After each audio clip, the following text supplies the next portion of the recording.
The following program was paid for by Templar Real Estate. The views and opinions expressed on this program are not necessarily those of the staff and management of WMTR. As always, it is advisable to consult a professional before making a major decision. It's time now for the Templar Real Estate Talk Show. Here's your host for the program, Joseph J. Zoppi. Hello. Welcome to the Templar Real Estate Talk Show. My name is Joseph J. Zoppi, a real estate investor, consumer advocate, author, and managing partner of Templar Real Estate Enterprises. You could reach us at templarcashforhouses.com. That's TEMPLAR cashforhouses.com. That's one word.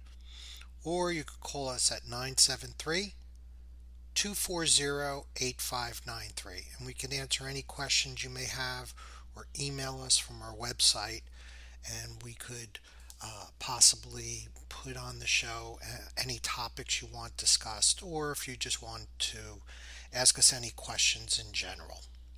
For first-time listeners, my company is a real estate investment firm.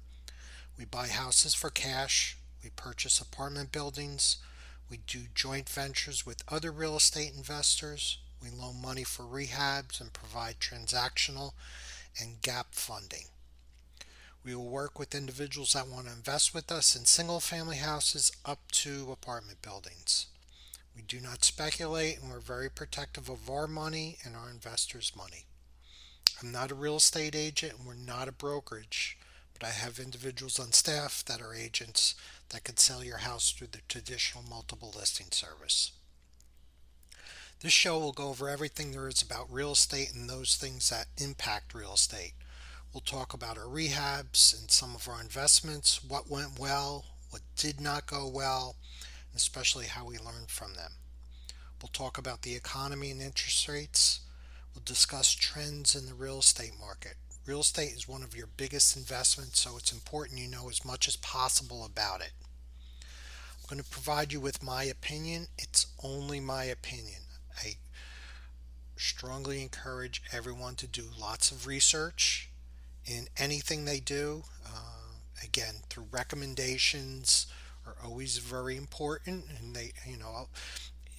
everybody always says, get recommendations. But again, you need to ask lots of questions with the individuals that are given the recommendations, because again, something that might be good for someone else might not be good for you or another individual. So that's very important that you ask lots of questions about the type of person it is, the type of service they're providing, and all those things that are necessary, whether they're on time, if they're late, do they have to come back numerous times, and that's for contractors, or anything else from a CPA perspective where things are not clear. The other thing that I did discuss last week, and I'll bring that up also in terms of recommendation, is experience. Just because you have a lot of experience doesn't mean you're really good.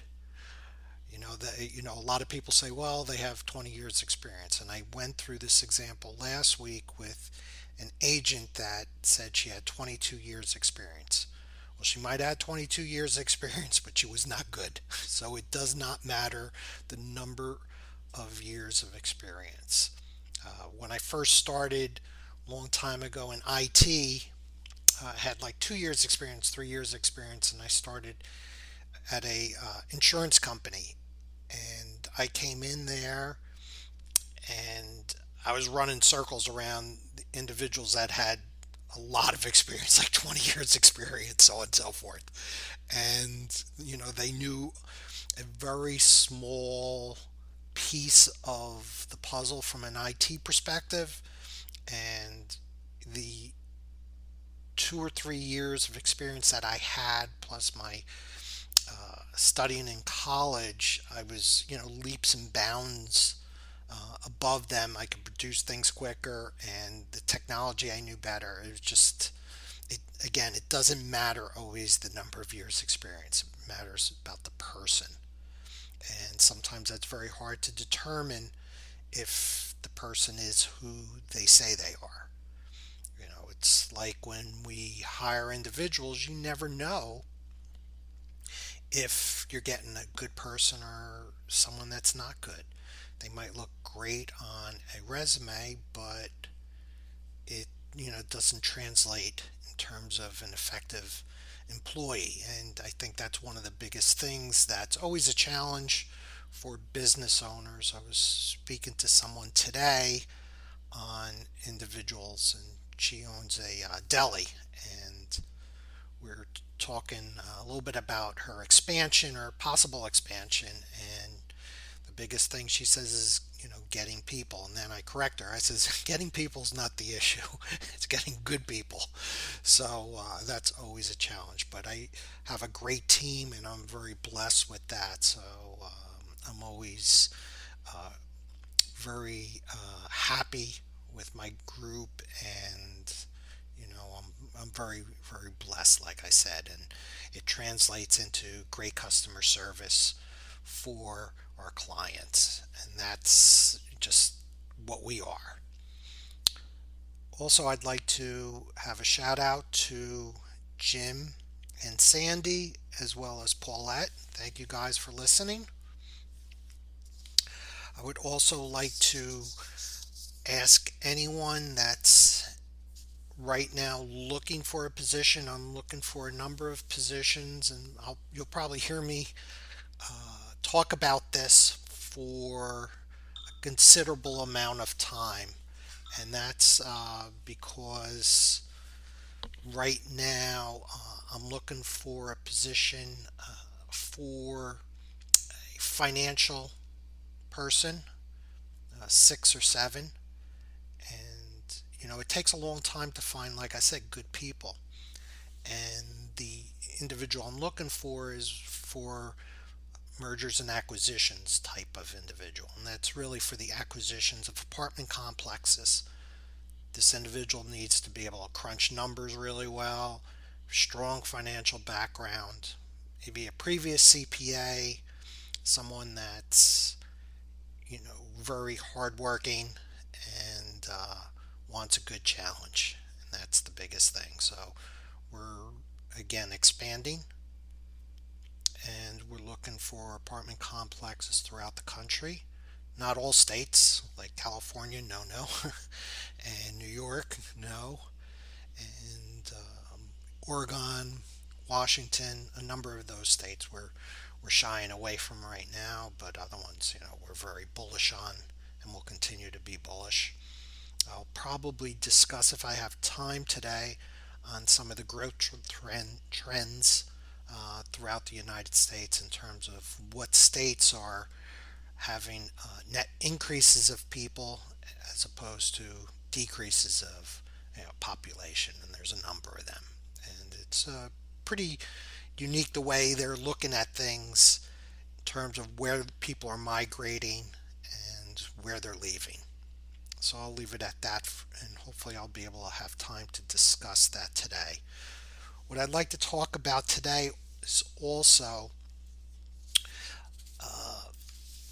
about when you purchasing a house, things you need to look out for, and just some pointers on that, and things to be wary of as well. So one of the biggest things is when you purchase a house, you need your down payment.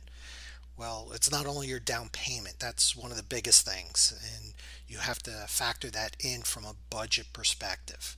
You need closing costs, and and that constitutes your attorney, the title insurance, and a number of other charges and fees that you'll encounter, as well as appraisals, so on and so forth. So again, just don't think that you need your 20% for your down payment.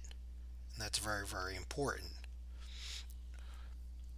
On a similar note, another thing you need to look out for, and you got to be cognizant of, is additional money for repairs. Now, obviously, you'll get and even with as good as an inspector is or could be, you're still potentially going to have certain things that you're going to say, well, I need this now, I need this, I need this. And that's just the natural process when you're purchasing a house. When we sell our houses, we usually don't put shower rods up, things like that. It's pretty bare, but we put the basic things that are necessary for a house. But everybody wants a different type of shower rod. There's a lot of different things associated with these little things that might be important or necessary that right now aren't in a house, or someone that owns a house might leave or take away or throw out. It really depends. But you always should have additional money, $1,000, $2,000, a couple $1,000 at least, to correct or fix anything that would come up that the inspector wouldn't find. Anything from plumbing issues to whatever the case may be. So that's really, really important. When you purchase a house, you got to have a little extra. And that's very, very important. The other thing is that right now you have to be very careful when you purchase a house, and you got to make sure that you're not charging too much on your credit cards, because that's very, very important. That all goes into when they're calculating whether you are able to pay for a mortgage. And when the bank goes through its underwriting process, they look at those things. So it's very, very important that you decrease your debt. With that is that if you do have a certain amount of debt and you do get approved, you might be just at the top of the limit of affordability. And that's not something you really want to be. You want to be towards the lower end, so you have that fluff factor that in case certain things come up that you don't realize. Anything from medical bills to cars that break down to cars that you might have to get replaced, any of those types of things. So it's very, very important that when you're budgeting, you have to factor all these things in when purchasing a house. You're investing hundreds of thousands of dollars in this asset. And I always, with our company, and I always preach, is to be more on the conservative side. And everybody talks about, well, I'm going to have a job, and as a result of the job, I'm going to get raises and so on and so forth. And that might be the case, but there's cost of living increases, medical insurance keeps increasing considerably, car insurance increases. There's so many things that increase, and as a result of that, you don't know. So I always preach to be more on the conservative side when you purchase a house, what you could afford and what you're able to pay. If you could only take one thing or a couple of things out of this radio show, I talk about being conservative with money and to be wary of it, because you just never know. And that's the thing. It's not what you see that's going to hurt you. It's what you don't see that's going to hurt you, really. And those are the things that come up that you're like, wow, I didn't even think about that. And you never know. No matter how much or how well you plan, that is very, very important. So let me close out this segment. I will be back shortly. Again, if you need to sell your house fast for cash, you could always give us a call at 973-240-8593. Or also, if you need a realtor, please give us a call as well. Okay, I'll see you in a few. Thanks. Life can be a roller coaster, and sometimes you need to sell your house fast. That's why there's TemplarBuysHouses.com. Maybe you're downsizing, getting a divorce, having health or financial issues. If so, head to TemplarBuysHouses.com. TEMPLAR BuysHouses.com. TemplarBuysHouses.com will buy your house quickly and without hassle. If you've inherited a house that is vacant, contact TemplarBuysHouses.com. Dealing with them is easy and quick. No high-pressure sales tactics, and you won't have to fix up the house. They will buy your house as is. You pick the closing date and when you move out. No commissions and no hassles. Contact TemplarBuysHouses.com. TEMPLAR BuysHouses.com with an A+ rating from the Better Business Bureau. Call 973-315-7990. That's 973-315-7990. Be sure to listen to the podcast of the Templar Real Estate Talk Show. Find it now at TemplarBuysHouses.com. Hello, welcome back to the Templar Real Estate Talk Show. My name is Joseph J. Zoppi, Managing Partner of Templar Real Estate Enterprises. You could reach us at 973-240-8593. Again, that's 973-240-8593 or TemplarCashForHouses.com. That's TEMPLAR cashforhouses.com. That's one word. And if you'd like to either list your house with a realtor, give us a call, or if you want to sell your house fast for cash, please give us a call as well. We'd be more than happy to help you, and we're always taking on new clients. My team is ready and willing. So I'd like to get back to where I was speaking before about different things that you have to look out for when you're ready to purchase a house. And some of these even a existing homeowner could look into and maybe use as well. So it's not just for someone that's going to buy their house, a new house. Next thing is if you're self-employed. Again, that's always a challenge with banks and the underwriters, because with a self-employed individual, there's always ways of manipulating numbers to make it look better or worse, depending on the situation, depending on what you want to do. So, if they see something, there's always those questions associated with it. Is this a real number or not? Because there's always ways of manipulating numbers in accounting. There always is. And that's the reason why sometimes it's a challenge when you're self-employed to get certain types of loans. But there's always different loans out there for individuals that are self-employed. And it's no docs, which is no documentation there. There's certain things like that that rely on really what your assets are, what your credit history is, so on and so forth. But it's not the end of the world if you're self-employed and you need to get a home mortgage. There's always programs out there associated with that. Next thing is when you're looking for a house, it's almost like a full-time job. Between looking on possibly Zillow, talking to your agent, going out to the different houses, it's really a full-time job basically, and it's sometimes challenging, it's debilitating sometimes, frustrating, especially if you're putting in bids and you're getting outbid as a result of that. That's always frustrating, and especially in this market, depending on the town you're in, there's multiple bids going in, and as a result of that, it could be very, very frustrating. The other thing is that you're always looking on Zillow, you're looking for that perfect house, and then all of a sudden there's not enough houses in a particular town. You're looking at other towns, you're going out on these different visits, and the stress also associated with putting a bid in. Hopefully you're going to get it. If you get turned down as a result of that, then like I said, there's a lot of frustration, especially nowadays with this.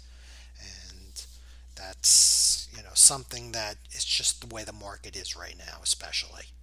Not that normally it isn't a full-time job, it is. It's just the way it is now. It really exasperates a situation that's just very tedious and time-consuming. Next thing, which I'm not going to belabor on because I've talked about it before, is just to make sure you have a good realtor. One thing I will say, and I brought it up a long time ago, is when you're dealing with the realtor or other professionals, I highly recommend not picking a friend. And it's just better to have a friendship than a business relationship and a friendship, because usually something goes sideways. And if there's a problem, then all of a sudden, what do?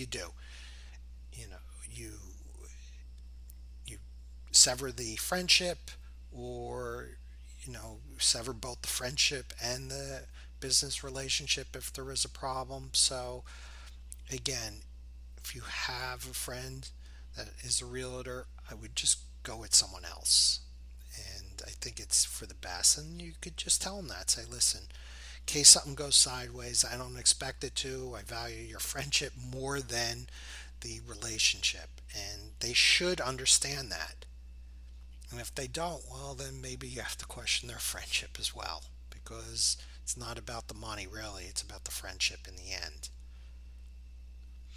So again, even with CPAs, attorneys, so on and so forth, that's just something that it's best if you have just a clear business relationship with. Next thing is, we've spoken about before also, is pre-approval. That's very important, because when you're putting in these bids, a lot of homeowners want to see that you're pre-approved. They're not going to go with you if you're not pre-approved, even if you have the winning number or the winning bid per se. And that's very, very important. So you definitely need to get pre-approved beforehand, especially in a competitive environment. That's more so. That is a big thing. If the market's not good, pre-approval is still important, but it's not as important. But nowadays, the way it is, it's very, very, very important. So please take heed to that. Next thing has to do with if you're going to purchase a flipped home. So depending on who does the flip, it could be good, it could be cosmetically fine. There's a lot of variations in it, and that's always a challenge. And you obviously have to have a good inspector, but again, inspectors don't catch everything. Now, the houses we've done, a lot of individuals come in, realtors come in, say, Joe, I've seen a lot of houses and a lot of flips, and they're not as good a quality as yours. And yeah, I said, yeah, we put a lot of money into it. But even with that said, we are fixing things that we see, that we experience, that our inspectors look at and find as well. That doesn't mean there's other things out there that we don't know about. And that's the challenge that we have. We don't live in the house. We have our teams go in, they fix the stuff, enhance it, change it, whatever the case may be. But we don't live there, so we don't know if certain things might happen. If we have a lot of dry spells, and if it rains a lot, all of a sudden we get water in the basement. That's happened before. But what happens if it was just a dry spell and there was no rain? And we wouldn't catch that, and we wouldn't obviously fix it if we didn't know about it. And that's one of the biggest challenges that we have as flippers. We had a house that we kept for a really long time because of COVID and the township. So we kind of experienced a lot of things with that, with rain, water coming in. We were able to correct them. But even with the amount of time that we held the house, we weren't there living there. So, we didn't use the toilets that much, the plumbing system, so on and so forth. So we don't know if there's potential issues. We did a good review of it, but in the end, I can't say 100%. And some of the individuals that do flips, they'll say the same thing. Especially if we go into a flip and we're in and done within 2 months, and then we put it up for sale, we don't know everything. and neither does anybody else. So that's just something to be wary of.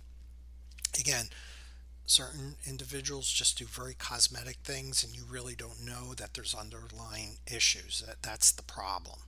But when we purchase a house, we try to go through it as detailed as possible and check everything out and make sure that we put out a good product.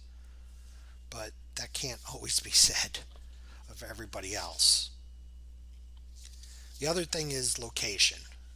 We all know location, location, location for real estate. Especially, you purchase a house, you want to make sure it's based on your lifestyle and what you're looking for. If you want to go shopping, do long walks, have it downtown, you got to look at all those things.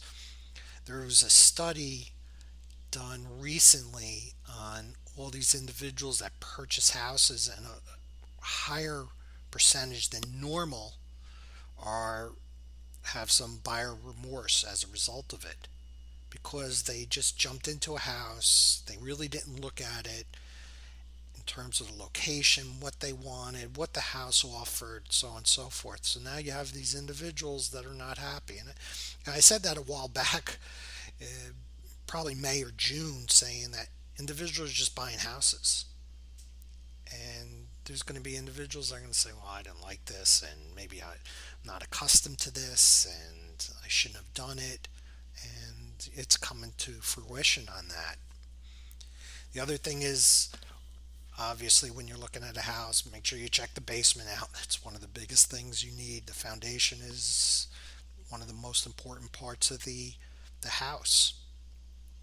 And if you have a good inspector, you're you could feel confident to some degree about that. Again, you got to have a good inspector. You got to have a good individual that's going to do a tank sweep. The inspector's usually going to do for radon tests. They're going to do for termites and rodents and things like that. Those are all very, very important things that you need done with the house. And it's very, very important. The other thing is, if you're purchasing a townhome or a condo, make sure you know the condo fees associated with it. Make sure you understand that. Make sure you understand, even looking at their budget a little bit, what they're going to be doing in the next couple of years, because they might put a surcharge on your HOA fees for certain things that need to be done.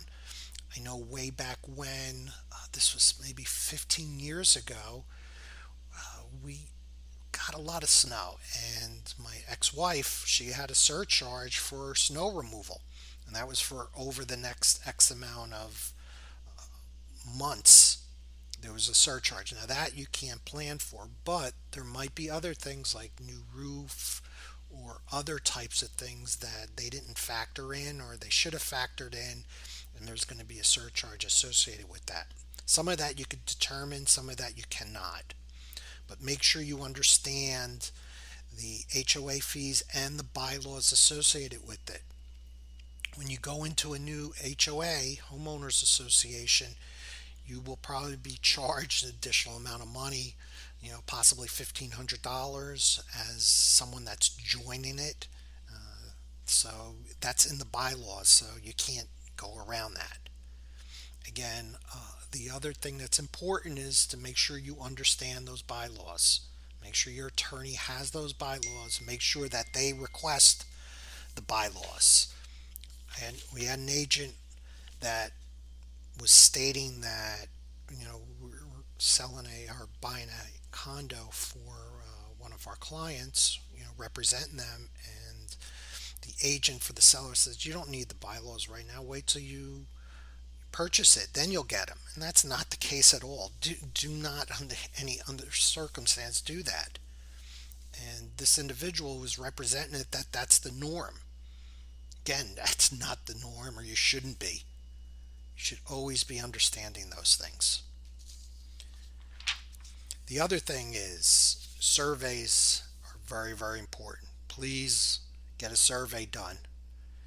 We were going to purchase a house, and before we ran the survey, the woman said to us, she says, yes, I have a deck, and it's half on someone else's lot. it was just like just that's the way it is.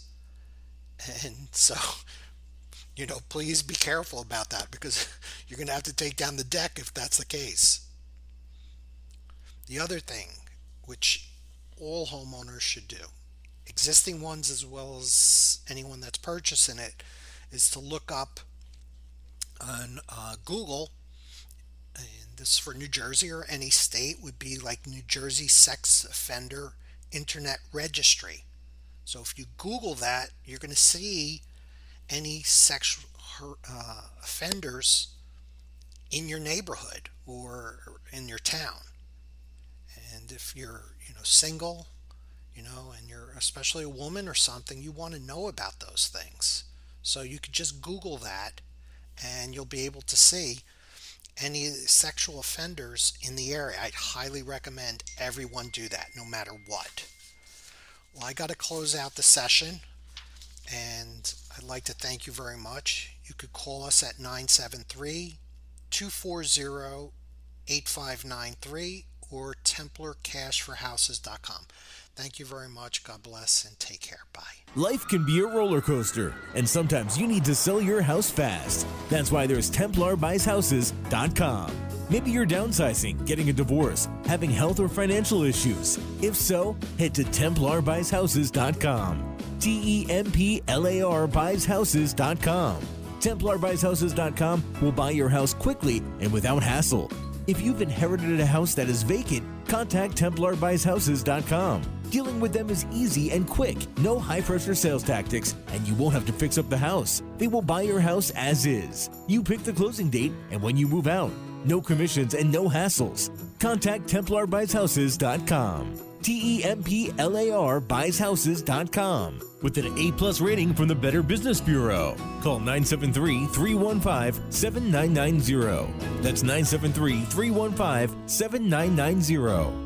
Be sure to listen to the podcast of the Templar Real Estate Talk Show. Find it now at TemplarBuysHouses.com. The preceding program was paid for by Templar Real Estate. The views and opinions expressed are not necessarily those of the staff and management of WMTR. As always, it is advisable to consult a professional before making a major decision.